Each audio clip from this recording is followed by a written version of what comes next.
نحمد و نصلی علی رسولہ الکریم اما بعد۔ السلام علیکم ورحمۃ اللہ وبرکاتہ۔ میں جامعۃ الصالحات للبنات کڑپا آندھرا پردیش کی معلمہ نجمہ بات کر رہی ہوں۔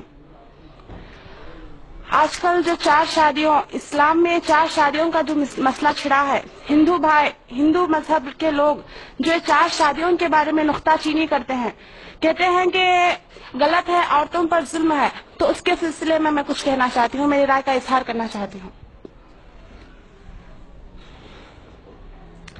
اسلام میں قرآن کی آیت ہے سورہ نساء کی، اللہ تعالیٰ کا ارشاد ہے فَانْكِحُوا مَا طَابَ لَكُم مِّنَ النِّسَاءِ مَثْنَىٰ وَثُلَاثَ وَرُبَاعَ فَإِنْ خِفْتُمْ أَلَّا تَعْدِلُوا فَوَاحِدَةً۔ اس آیت کا ترجمہ یوں آتا ہے، تم عورتوں میں سے ان سے نکاح کرو جن کو تم پسند کرتے ہو، 2 3 یا 4۔ اگر تم کو یہ ڈر ہو کہ تم ان کے درمیان انصاف نہیں کر پاؤ گے تو ایک ہی پر اکتفا کر دو۔ تو دیکھیے اس آیت میں اللہ تعالیٰ مسلمان مردوں سے کہہ رہا ہے کہ جو عورتیں تم کو پسند ہو، تم ان میں سے 2 یا 3 یا 4 تک کے تم شادی کرو، تم نکاح کرو۔ اس میں اللہ تعالیٰ اجازت دے رہا ہے، نہ کہ حکم دے رہا ہے، اور کہہ رہا ہے آگے یہ بھی کہ اگر تم ان کے درمیان مساوات، اگر تم ان کے درمیان فیصلہ نہیں کر پاؤ گے، اگر ان کے درمیان انصاف نہیں کر پاؤ گے تو ایک ہی پر اکتفا کر لو۔ تو ہمارے جو ہندو بھائی جو ہم پر نکتہ چینی کرتے ہیں، کہتے ہیں کہ 4 شادیاں تو عورتوں پر ظلم ہے۔ یہ کس طریقے سے ظلم ہوا؟ یہ ظلم سراسر نہیں ہے۔ میں اس کے بارے میں جو 4 شادیوں کا جو فائدہ ہے تو اس کے بارے میں آپ کو سمجھاتی جاتی ہوں۔ اکثر پیدا ہونے میں جب مرد اور عورت پیدا ہوتے ہیں تو دونوں کی تعداد ایک ہی ہوتی ہے، لیکن جب وفات پاتے ہیں تو عورتوں سے زیادہ مرد کی تعداد زیادہ ہوتی ہے۔ وجہ یہ بنی کہ جو جنگ میں زیادہ جاتے ہیں وہ مرد ہی جاتے ہیں، جس کی وجہ سے مردوں کا ہی انتقال زیادہ ہوتا ہے۔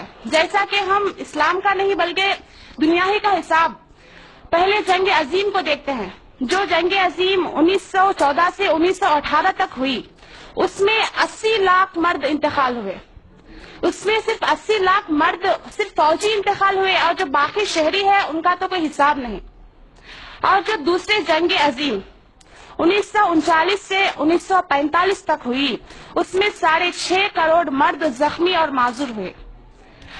تو اب اس جنگ کو قائم کرنے، اس جنگ کو قائد کی جو کنٹری تھی وہ جرمنی تھی، تو اس کی حالت 1920 سے 1940 تک یہ بنی ہوئی تھی کہ ان میں سے ہر ایک مرد کے مقابلے میں 3 عورتیں نکاح کو پہنچی ہوئی تھی، 3 عورتوں کی عمر نکاح کو پہنچی ہوئی تھی۔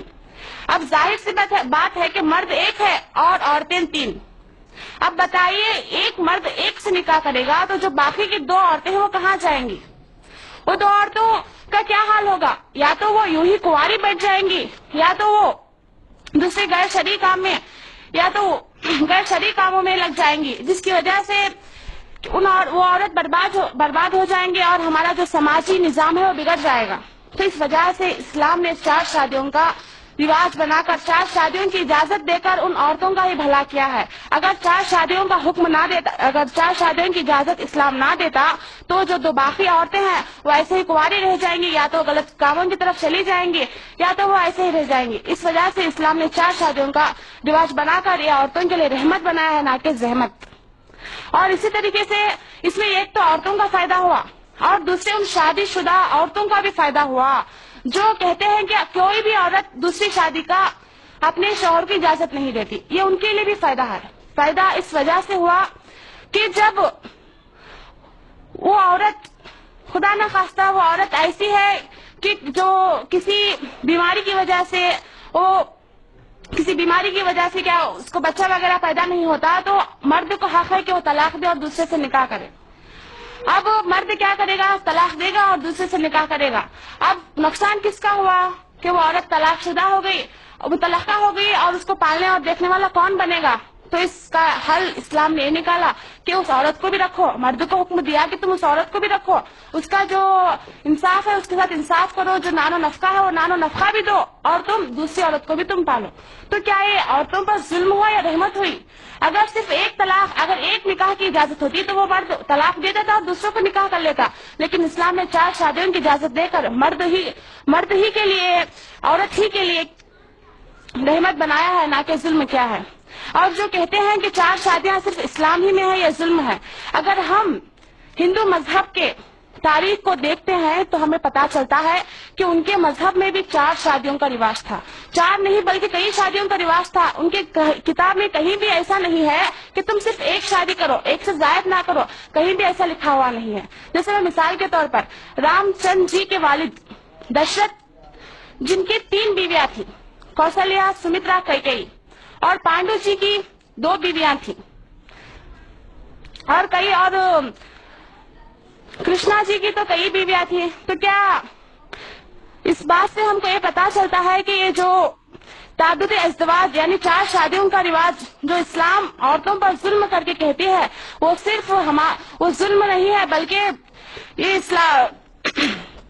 ظلم نہیں بلکہ عورتوں پر رحمت ہے۔ اور اگر دیکھا جائے تو دوسرے مذاہب میں بھی اس کا رواج ہے، اور دوسرے مذاہب کے بڑے بڑے لوگ بھی 4 شادیوں، ایک سے زیادہ شادیاں کیا کرتے تھے۔ تو بولنے کا مقصد یہی ہے کہ جو نکتہ چینی اسلام پر کرتے ہیں کہ 4 شادیوں کا اجازت مرد کو دے کر عورت پر ظلم کیا جا رہا ہے، یہ ظلم نہیں ہے بلکہ عورت ہی کے لیے ایک رحمت ہے۔ تو السلام علیکم ورحمۃ اللہ وبرکاتہ۔